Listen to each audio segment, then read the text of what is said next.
The first time the dragon bled on the snow, the baker thought it was just another corpse dragged to the alley by soldiers. He was wrong. Every morning, before the sun rose, before the ovens warmed the stone walls, something massive waited outside the bakery door. The smell of yeast and fire drew it there. Its sound was not a roar, but a slow, broken breath that rattled like a dying bell. Edin was used to broken things. Thin, hunched, walking with a limp that winter never forgave. He had once been the son of a respected miller. Once he had dreamed of leaving the city. But war had taken his family. Sickness had taken his strength. The city had taken everything else. All he had left was flour-dusted hands and a bakery no one important visited. The first morning he saw the dragon clearly, he almost dropped the bread.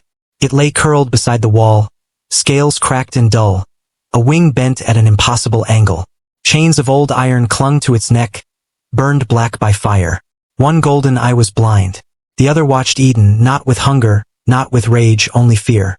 Edin shut the door and leaned against it, heart pounding. Dragons were hunted. The king had promised gold and titles to anyone who brought proof of a dragon's death. Soldiers patrolled the streets daily, their spears tipped with runes. If they saw this creature, they would kill it, and him. Yet the next morning it returned. It never moved closer. It never begged. It only waited, steam rising from its wounds in the cold air. On the third morning, Edin left a loaf outside the door.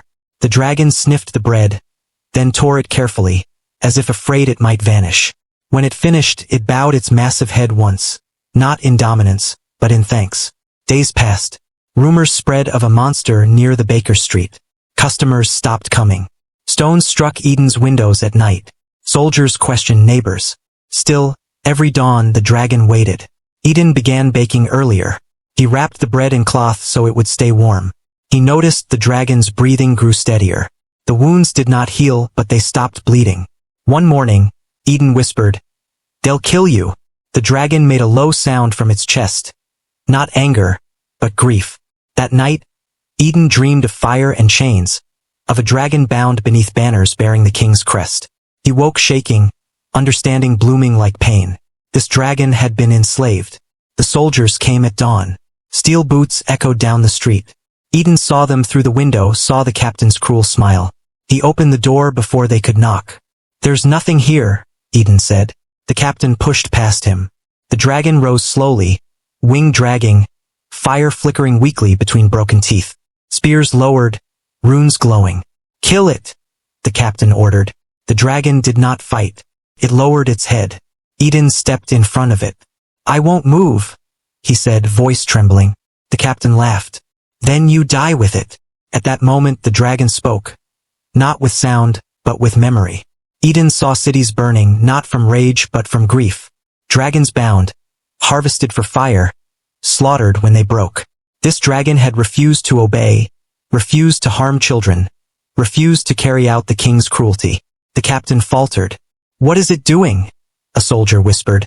The dragon lifted its head, eye blazing for the first time. "I remember kindness," it said, voice like thunder wrapped in sorrow. "And I remember who took everything else." The soldiers attacked. Fire exploded down the street. Stone shattered. Screams filled the air. Edin was thrown against the wall, pain blooming white across his chest. When he looked up, the dragon was shielding him, spears buried deep in its chest. "Why?" Edin cried. The dragon lowered its head close to him. "Because you fed me when I was nothing." The captain struck the final blow. The dragon collapsed, fire dimming, breath fading. Edin screamed. The ground shook. Chains shattered. Light tore through the sky. The curse broke with a sound like the world exhaling. The dragon rose. Wounds closing. Wings unfurling. Vast and radiant. Not a beast, but an ancient guardian. Scales burning with the dawn. The soldiers fled. The king's banners burned. The dragon turned to Edin, gently lifting him onto its back. "You are not small," it said. "You are brave."